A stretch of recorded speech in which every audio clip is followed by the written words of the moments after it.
Hello and welcome back to my kitchen. After multiple requests, I am finally getting around to sharing my meatball lasagna recipe. The ingredients I'm going to be using today are my meatballs and my marinara sauce. If you would like to try these out for yourself, I will leave a link down in the description to that video so that you can try them. If not, use your favorite marinara and meatballs recipe. You'll need as many lasagna noodles as you have meatballs. And you want the traditional ones. You don't want the oven ready ones for this recipe. So that's what I've got here. You'll need some garlic powder, ricotta cheese, a little bit of black pepper, some sliced green onions, 1 egg, some Parmesan cheese, and a little bit of mozzarella.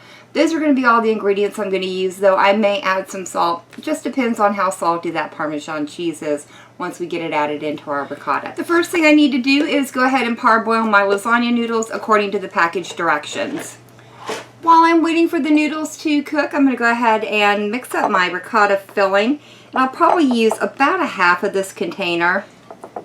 I think you could definitely get away with just one of those small containers of ricotta if you wanted, unless you're making a bigger batch of it than what I am.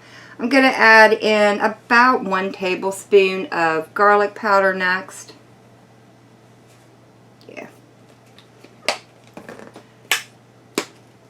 A little bit of black pepper, and this is up to you, however much you want to add in. My green onions. Next thing to go in is our Parmesan cheese, and you can add as much or as little of this as you want. I'd say I've added roughly half of a cup of the Parmesan cheese in, and now I'm going to add in about a cup of my mozzarella. Then all I need to do now is stir this together, and then I want to taste it for seasoning before I add my egg in. I'm going to go ahead and check it for seasoning now that everything's stirred in. Definitely needs a little pinch of salt, not very much. And I'm going to actually add in just a little bit more garlic powder, probably about another ½ teaspoon of it. Once you're happy with the seasoning of your filling, go ahead and add in the egg. Alright, once your egg's combined in, go ahead and set this over to the side, and all we have to do now is wait for our noodles to get done. After your noodles are dried and cool to the touch, it's time to start assembling them, but I'm going to start off first by adding a layer of my sauce to the bottom of my lasagna pan.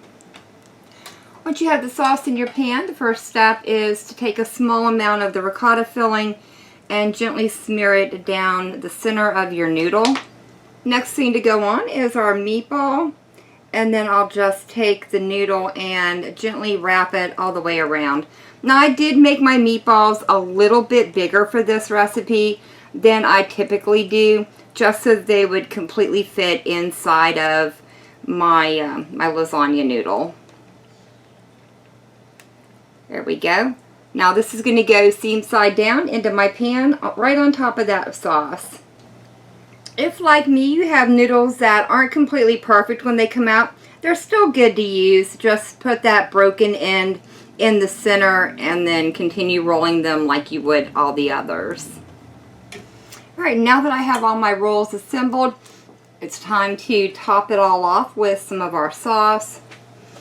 Now that I have that completely topped off with my sauce, I'll just sprinkle over a little bit more mozzarella cheese. One of my favorite things to do when I make lasagna is to buy some of those little tiny disposable aluminum pans and then put my extras in that.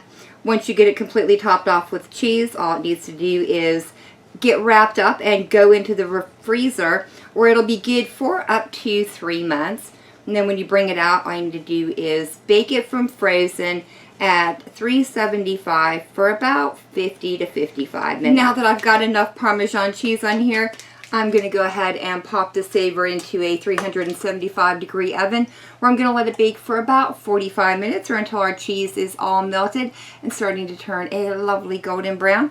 And then I'll let it sit out on the counter for about 10 minutes before I cut into it. I've removed the meatball lasagna from the oven, and I did allow it to sit on the counter just so it would set up before we got in here and tried it out. I'm very excited to get in here and try a nibble of this.